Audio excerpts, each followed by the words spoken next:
ஸ்ரீமதே ராமானுஜாய நமக. இனிய அழகிய தமிழில் நம் ஆழ்வார்கள் நிறைய பாசுரங்கள் பாடியிருக்கான். இந்த பாசுரங்களோட தொகுப்பு தான் 4000 திவ்ய பிரபந்தம். இது திவ்யமானது, அற்புதமானது, புனிதமானது. இந்த பாசுரங்கள் நமக்கும் பாடணும்னு ஆசையா இருக்கு. எல்லாருக்கும் இது போய் சேரணும். நம்ம எல்லாருமே அதை அதோட அர்த்தத்தை புரிஞ்சுட்டு பெருமாளுடைய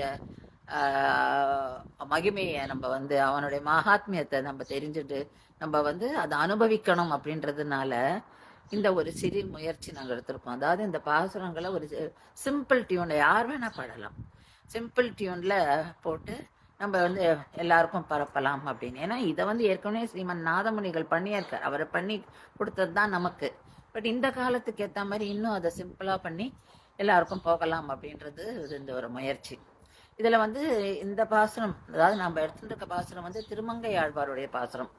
திருமங்கை ஆழ்வார் ஒரு காலத்தில் வழிபறி கொள்ளையனா இருக்கிறார். அதாவது முதல்ல பரகாலன், அதாவது அவருடைய இயற்பெயர் அது திருமங்கை மன்னனாரர், ஒரு சிறிய ஒரு நாட்டுக்கு மன்னனாரர். அதுக்கப்புறம் கல்யாணம் பண்ணிக்கிறார் குமுதவல்லி நாச்சார. அவ ஒரு நிபந்தனை போடுறா, நீ ஸ்ரீ வைஷ்ணவராக மாறணும், தினம் அவர் 1000 அடியார்களுக்கு நீ அன்னதானம் பண்ணணுன்றார். இவரும் ஒத்துக்கிறார். சமாஷனம் பண்ணி அவளை கல்யாணமும் பண்ணிக்கிறார், அன்னதானமும் பண்ணுறார். அவர் அன்னதானம் பண்ண அவருக்கு வருமானம் இல்லாமல் போகிறது. நகையை இது அவர்கிட்ட பணம் இல்லை. அதனால் அவர் வழிப்பறி கொள்ளையனா மாறிடுறார். ஒரு நாள் பெருமாளே இவர் எப்படியானா திருத்தி பணி கொள்ளணும் அப்படின்னு சொல்லிட்டு அவர் கல்யாண பையனா அவரை நகையெல்லாம் போட்டுனது. பையன் கல்யாண பொண்ணு அவரை தாயார். அப்போது இவர் அவாக்கிட்ட கொள்ளடிக்க போகிறார். எல்லா நகையும் எடுத்துக்கிறார்.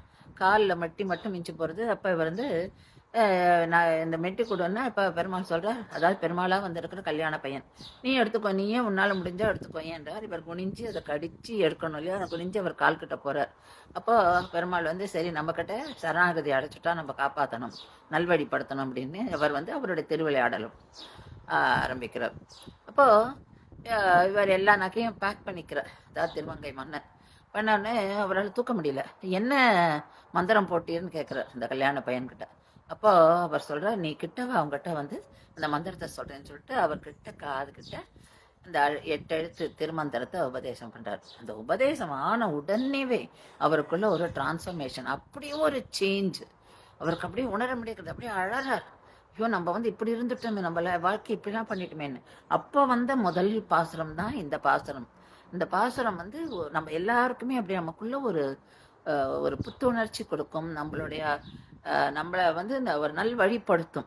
அதனால் இந்த பாசுரத்தை எடுத்துட்டு இருக்கோம். நீங்கள் எல்லாருமே கேட்கணும். திருமங்கை மன்னனாக இருந்து திருமங்கை ஆழ்வாரால் பாடப்பட்ட இந்த பாசுரம். ஸ்ரீமதே ராமானுஜாய நமஹ.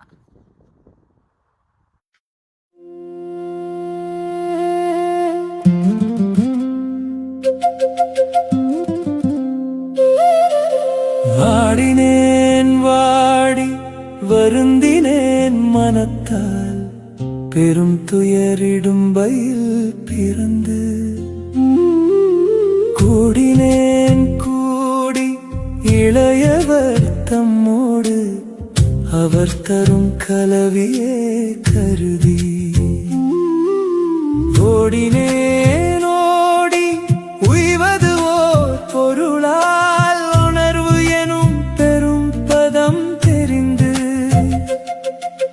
நாடினேன் நாடி நான் கண்டு கொண்டேன் நாராயணா என்னும்